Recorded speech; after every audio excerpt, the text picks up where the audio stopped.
ଦ୍ୱିତୀୟ ଶ୍ରୀକ୍ଷେତ୍ର ରଣପୁରରେ ରଥଯାତ୍ରା, ଲକ୍ଷାଧିକ ଭକ୍ତଙ୍କ ସମାଗମ। ଦ୍ୱିତୀୟ ଶ୍ରୀକ୍ଷେତ୍ର ଭାବେ ପରିଚିତ ରଣପୁର ଗୁଣ୍ଡିଚା ଯାତ୍ରାରେ ଲକ୍ଷାଧିକ ଭକ୍ତଙ୍କ ସମାଗମ ହୋଇଥିବା ଦେଖିବାକୁ ମିଳିଛି। ମାଦଳା ପାଞ୍ଜି ଓ କିମ୍ବଦନ୍ତୀ ଅନୁଯାୟୀ ପୁରୀର 16 କଳାରୁ ରଣପୁରରେ ଗୋଟିଏ କଳା ରହିଛି। ପୁରୀରେ ଠାକୁରଙ୍କୁ ଦର୍ଶନ କଲେ ଯେଉଁ ପୁଣ୍ୟ ମିଳେ, ରଣପୁରରେ ଠାକୁରଙ୍କୁ ଦର୍ଶନ କଲେ ସେହି ପୁଣ୍ୟ ମିଳେ ବୋଲି ବିଶ୍ୱାସ ହୋଇଥିବାରୁ ଏଠାରେ ପ୍ରତିବର୍ଷ ଭଳି ଚଳିତ ବର୍ଷ ମଧ୍ୟ ଲକ୍ଷାଧିକ ଭକ୍ତ ସମାଗମ ହୋଇଥିଲା। ଶ୍ରୀଗୁଣ୍ଡିଚାରେ ଗୋଟିଏ ଦିନରେ ନବଯୌବନ ଦର୍ଶନ ପଡ଼ିଥିଲା। ଏଥିପାଇଁ ରଥରେ ନେତ ଲାଗିବା ବାକି ରହିଥିଲା।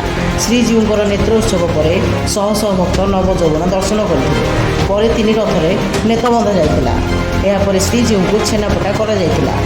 ନୟାଗଡ଼ ଜିଲ୍ଲା ପୂର୍ବତନ ଖାଉଟି ଫୋରମ ଅଧ୍ୟକ୍ଷ ନାରାୟଣ ମହାପାତ୍ର ତିନି ରଥର ପ୍ରତିଷ୍ଠା କରିଥିଲେ। ପୁରୀ ମନ୍ଦିରକୁ ଶ୍ରୀଜୀଉଙ୍କ ପାଇଁ ବିଭିନ୍ନ ଜିନିଷ ରାଘବ ଦାସ ମଠ ଯୋଗାଉଥିବା ବେଳେ ଶହ ଶହ ବର୍ଷର ପରମ୍ପରା ଅନୁଯାୟୀ ଆଜି ରାଘବ ଦାସ ମଠ ତରଫରୁ 3 ଭୋଗ ରଣପୁର ଜଗନ୍ନାଥ ମନ୍ଦିରକୁ ଆସିଥିଲା। ଅପରାହ୍ନରେ ରଣପୁର ବଡ଼ଦାଣ୍ଡ ଭକ୍ତମୟ ହୋଇଥିଲା। ଘଣ୍ଟ, ଘଣ୍ଟା, ମାଦଳ, ଢୋଲ, ହରିବୋଲ, ହୁଳୁହୁଳିରେ ଓ ପାରମ୍ପରିକ ଓଡ଼ିଶୀ ନୃତ୍ୟରେ ଜଗନ୍ନାଥ ମନ୍ଦିର ପରିସର ଭକ୍ତମୟ ହୋଇଯାଇଥିଲା।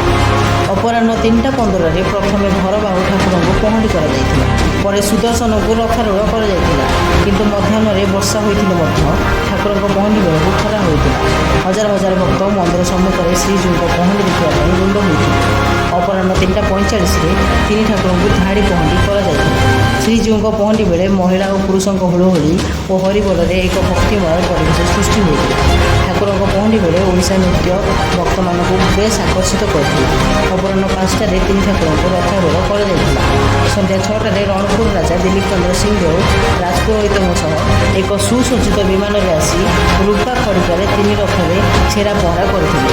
ସ୍ଥାନୀୟ ଦୁର୍ଗା ମଣ୍ଡପ ଉପରେ ନାରାୟଣ ମହାପାତ୍ର, ସୁଦର୍ଶନ ବେହେରା, ଡକ୍ଟର ପ୍ରଶାନ୍ତ ମିଶ୍ର, ବିରଞ୍ଚି ତ୍ରିପାଠୀ, ଡକ୍ଟର କଳ୍ପନା ରଥ, ବାଳକୃଷ୍ଣ ମିଶ୍ର, କିଶୋର ଭଞ୍ଜ, ପ୍ରଭାସ ରଞ୍ଜନ ମହାପାତ୍ର ଗୁଣ୍ଡିଚା ଯାତ୍ରାର ଧାରା ବିବରଣୀ ବର୍ଣ୍ଣନା କରିଥିଲେ।